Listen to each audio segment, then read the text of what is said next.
Hey guys, welcome back to the channel. Today is April 21st, 2020. As we all know, we do have a little bit of difficult times upon us. I'm not really going to sugarcoat it. We are pretty going through some rough times here in the country and throughout the world. Unfortunately, we have to be keeping ourselves safe, keeping each other safe, and of course, keeping ourselves entertained. So what I did notice over the last few weeks is that I did have a little bit of influx of subscribers into my channel, and I said I need to make some content. I haven't put out anything in a while, and a lot of it is because of funds, pretty much. So we do have a little bit of a project that we're working on. This video is going to be a little bit different than what I usually do. Usually I finish a project, I'll edit it, put it together over the few days that I recorded it, cut it up, make it presentable, keep it short and sweet for the most part, and put it out there. So this time around, we're pretty much just gonna do it as I work on this and keep the editing to a minimum. Figure most of you guys want to keep yourself entertained, you know. To all the new subscribers and the guys that have stuck around, thank you. I know my channel isn't the best. There's a lot of learning going on, a lot of BSing, and a lot of screwing up. But pretty much, if you're here, you're pretty much at the bottom of the barrel. But anyways, I want to thank you guys for joining, and I'll show you guys what I'm working on. And here we are. If you guys have not noticed, this is a lovely Cherokee. This is a 2001 Jeep Cherokee. I have featured it in some of my other videos. Sorry about that. My Cherokee is the one over there. She's sitting outside. And this is the wife's Cherokee. And what we're doing is we're working on the rear end of this Cherokee. We haven't done a lot of work on this truck. The thing is that I wanted to do was I wanted to put a tow hitch on there. I have a class 3 receiver hitch that I took off my other Cherokee. Then I figured out that all the bolts were seized on there when I was trying to remove the bumper. You know, the usual that they break off and all that good stuff. I was able to take off the bumper in one piece, but then I took off, well, first I took off all the plastic caps, and then I noticed this lovely mess right here. Yes, that is the common and dreaded rust forming on this Cherokee, and we got that going on both sides. So I wanted to put the bumper back on, you know, just cover it up, patch that up as best as I could, and then I noticed that the bumper itself was pretty rusted up itself. I said, we cannot do that to the wife's Jeep. So I started doing something. I ordered some parts, bought some steel, and decided to make a bumper. We're going to be making a 2x6 steel bumper. It's going to be dimensions 2x6, 3/16 steel, with some recovery points. I ordered some parts, and they're on their way. They should be getting here within the next few days, or actually I should probably go pick them up at the post office because they did a re-delivery notice and all that good stuff. And I have already made a bumper before. It was kind of complicated for that Cherokee. It was one of my messy welding, whatever you want to call it. It's a big old mess. Anyways, I started again making a mess here. I took off the old class 2 receiver hitch and I put in a class 3 receiver. I started making some plates. This is a 4x6. This is 1/4 inch steel, and it's on both sides. I kind of made the bolt holes oblong, up and down. This is where I'm going to be starting off the build from. Technically, there's some other brackets that are going to be coming in that are going to be bolted into the unibody frame rails and be mounted into the tow hitch, and hopefully give us a little bit more sturdiness and the reliability back here for recovery points. And of course, we're going to figure out how we're going to do this. This is pretty much going to be done as I go. Today, this is what we completed. Yay. our quarantine and chill project for the day.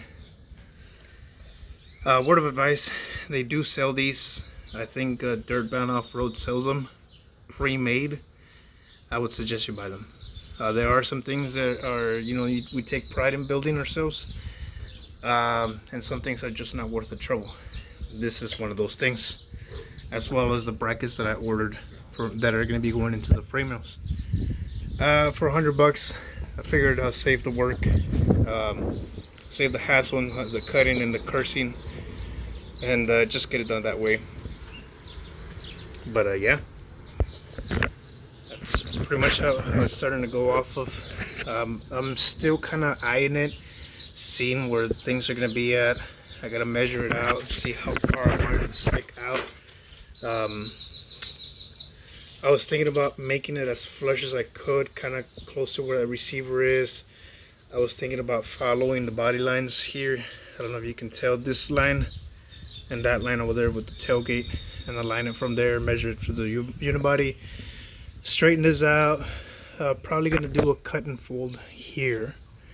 What I was thinking about was repairing this and being able to put the plastic cap back on, but then I figured if I do that, this is just gonna come back, and honestly I don't want to do this again, and if we end up getting rid of this Jeep, somebody else is gonna have to deal with it anyway. So I think what I'm gonna end up doing is from the bumper, I'll probably do some bumper extensions along this body line here or close to it, cut it off, eliminate all of this.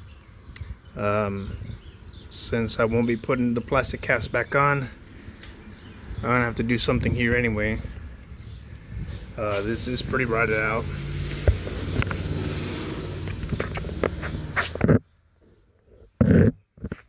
As y'all can see down there, it's yeah, there's sunlight coming through right there where that drain plug is at.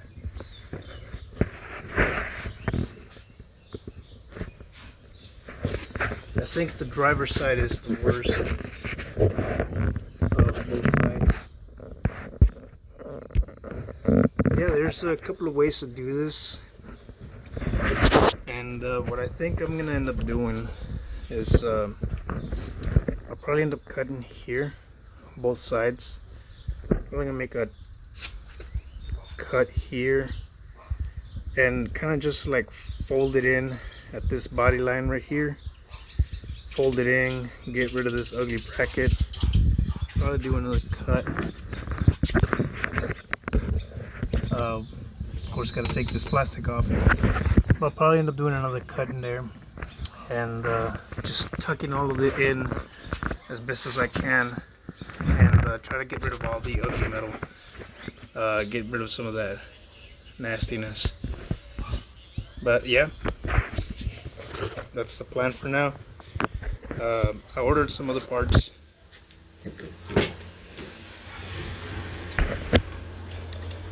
Which are these D-ring mounts again. Just one of those things that you're better off buying on your own or going out and buying separately. There's a bunch of builder parts out there. You can source them from many sites. eBay and all that good stuff. Good place to start. Here it is. So we're able to do some recovery points on there. And yeah, we'll see what we can do. Yeah, just the drill bit for this to make the holes for this is probably more expensive than these two together. Then trying to find a piece of steels, what is this, 1 inch, probably together is going to be a foot long, probably a 1x2 by 12. Yeah, that's probably going to be impossible to get this here locally, plus the drill bit, plus the time to consume it, the frustration and the car scene and all that stuff. It's just not worth it. Just buy them. At least in my experience, that's what I've done. I've tried it before, failed miserably, decided to just buy it. It's one of those things that you don't want to do. But anyways, I'll load this up, and I'll see if I can get some more stuff recorded tomorrow, and I'll post it up for you guys. Hopefully it'll keep some guys entertained. Hopefully I don't lose any subscribers to it because of the boring content. But yeah, thanks for watching, guys. I'll keep you guys posted.